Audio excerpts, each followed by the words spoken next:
대통령 권한대행인 한덕수 국무총리가 SK텔레콤 유심 해킹 사고를 두고 과학기술정보통신부 등 관계부처들은 국민 불편 해소에 전력하라고 지시했습니다. 현안 대응회의 주말 공개 일정은 없었고 대선 출마에 대한 입장도 내놓지 않았습니다. 대선 출마를 위한 공직자 사퇴 시한은 다음 달 4일로 딱 일주일 남았고 오는 29일엔 국민의힘 2차 경선 결과가 발표됩니다. 다가올 일주일이 보수 진영 대권 구도의 분수령이 될 것으로 보입니다.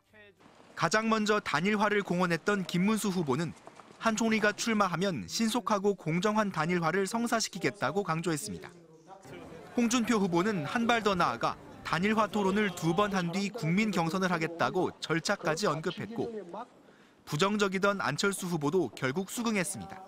출마를 하신다고 한다면 우리 당 최종 후보와 함께 경선을 통해서 결국은 최종 후보를 뽑아야겠죠. 2차 경선의 당원 투표가 50% 반영되는 만큼 한덕수 등판을 희망하는 보수 진영 여론을 의식할 수밖에 없는 겁니다. MBC 여론조사에서 한 총리 지지도는 10%, 더불어민주당 이재명 후보에 이은 2위였고 국민의힘 경선 주자들보다 높았습니다. 다만 한 총리의 출마를 반대한다는 응답은 60%로 부정적인 기류도 뚜렷합니다. 저나 여기 경선에 있는 분보다 월등하게 지지율이 높게 나오거나 그런 분이 있는 것도 아니잖아요. 정부에선 최상목 경제부총리가 한 총리 출마설을 두고 불확실성이 낮아지길 바란다며 사실상 우려를 나타냈습니다. 더불어민주당은 한 총리가 내란 공범 수사 대상인 점을 상기시키며 소임을 다하고 재판을 기다리는 게 순리라고 쏘아붙였습니다. MBC 뉴스 홍익표입니다. 여론엠이 꼽은 이번 주 첫 번째 키워드는 고요한 전선입니다.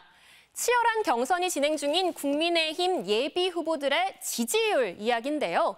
꾸준한 하락세를 보이고 있는 김문수 후보를 제외하고는 안철수, 한동훈, 홍준표 후보 모두 지지율에 큰 변화가 없었습니다. 경선 토론이 연일 화제가 되고 있지만 지지율에는 큰 영향을 미치지 못하고 있는 것으로 볼 수 있는 대목인데요.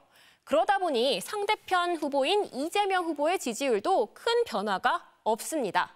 상대 후보에 관계없이 50%에 가깝게 나타나고요. 격차가 최대 25%포인트까지 벌어지는 경우도 있습니다. 여기에 개혁신당 이준석 후보를 추가해 3자 대결 구도로 봐도 1, 2위 간의 차이는 크게 줄어들지 않는 모습입니다. 다만 후보가 정해지면 국민의힘 지지층도 결국 결집할 것이란 분석도 나오는 만큼 고요한 전선이 끝까지 유지될지는 지켜봐야겠습니다. 두 번째 키워드는 안방만 확장입니다. 이번 대선 가장 큰 변수로 떠오른 한덕수 권한대행 이야기인데요. 여론조사 234개를 분석해 여론엠 최신 분석에서도 한대행은 유일하게 이재명 후보와 10%포인트대의 격차를 보이는 후보입니다. 한대행의 출마를 밀고 있는 측에서는 이런 점을 근거로 한대행이 다른 국민의힘 후보들보다 본선에서 확장성이 있다고 강조하고 있습니다. 그런데 이런 논리가 성립하려면 한대행은 중도층에서의 지지가 다른 후보들보다 높아야 하는데 실제 조사 결과를 보면 중도층의 한대행 지지율은 다른 국민의힘 후보들과 큰 차이가 없습니다. 그럼 이재명 후보와의 격차는 어디서 좁힌 걸까요? 비결은 보수층과 국민의힘 지지층에 있었습니다. 보수 유권자층에서 유일하게 60%가 넘는 지지율을 기록을 했고요. 국민의힘 지지층에서도 김문수, 홍준표 후보보다 높은 80%대 지지율을 확보하고 있었습니다. 국민의힘 당적이 없는데도 한대행의 확장성은 국민의힘 안방에 머무르고 있는 겁니다. 더 자세한 분석은 여론조사 분석 포털 여론엠에서 확인하실 수 있습니다. MBC 뉴스 장슬기입니다. 한덕수 권한대행 총리가 이번 21대 대통령 선거에 출마하는 것에 대해 어떻게 생각하느냐고 물었습니다. 반대한다가 60%로 찬성한다는 응답 32%보다 28%포인트 높았습니다. 더불어민주당 지지층에선 87%가 반대했고 국민의힘 지지층에선 66%가 찬성한다고 답했습니다. 자신이 중도라고 말한 사람들 가운데서는 66%가 한 총리의 출마를 반대했고 정치 성향을 밝히지 않은 응답자에서도 반대가 41%로 찬성보다 많았습니다. 보수 성향에서만 찬성이 61%로 반대 35%를 크게 앞질렀습니다. 출마 반대 이유로는 비상계엄 사태 연관성 의혹이 31%로 가장 높았고 그 뒤로는 윤석열 정부 실패에 대한 책임, 대통령 권한 대행으로 중립성 위반 순이었습니다. 출마 찬성 이유로는 57%가 행정 경험과 외교적 역량을 꼽았습니다. 이번 조사에서 정권 교체가 돼야 한다는 응답은 54%로 정권 재창출 36%보다 18%포인트 높았습니다. 정권 교체를 원한다는 답변은 지난 1월 29일 50%를 찍은 이후 지속적으로 상승하는 추세입니다. 새로운 대통령 집무실에 대한 질문에는 용산 대통령실에서 시작하되 청와대로 이전해야 한다가 44%로 가장 높게 나타났습니다. 모든 지역과 연령대에서 이런 경향을 보였는데 보수 성향과 국민의힘 지지층에서만 기존 용산 대통령실을 계속 사용해야 한다는 응답이 가장 많았습니다. 윤석열 전 대통령 지지층 중심의 신당 창당 움직임에 대해서는 반대한다는 응답이 75%로 나타났습니다. 보수 성향 응답자들조차 67%가 반대한다고 답했고 국민의힘 지지층에서도 반대가 70%였습니다. 이번 21대 대통령 선거에서 반드시 투표하겠다는 답변은 83%로 나타났는데 민주당 지지층에서는 92%, 국민의힘 지지층에서는 88%가 반드시 투표하겠다고 답했습니다. MBC 뉴스 공유선입니다. 한덕수 국무총리는 오늘도 대선 출마 여부에 대해 명확한 입장을 내놓지 않았습니다. 대통령 출마 계획 있으십니까?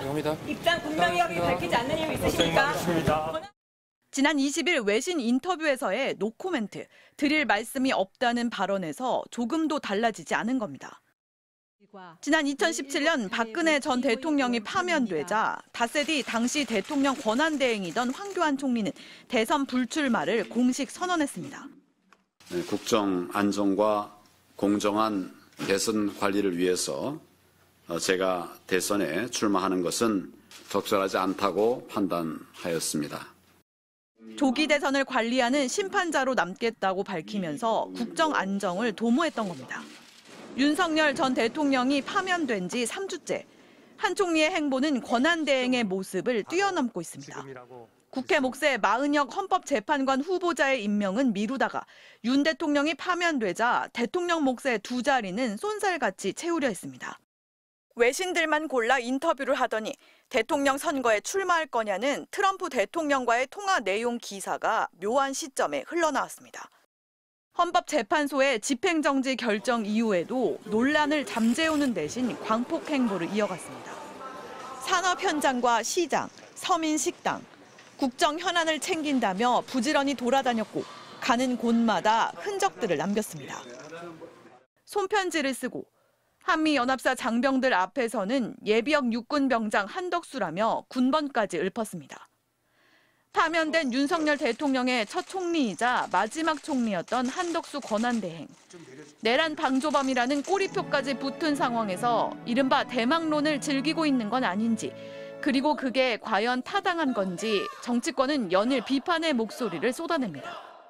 기가 차게도 내란 세력의 장외 주자 노릇을 하고 있습니다. 한덕수 총리의 직무는 더 이상 헌법의 틀 안에 있지 않습니다. 대선 출마를 위한 공직자의 사퇴 시한은 오는 5월 4일. 한 총리가 답을 해야 하는 시간, 이제 열흘 남았습니다. MBC 뉴스 공유선입니다.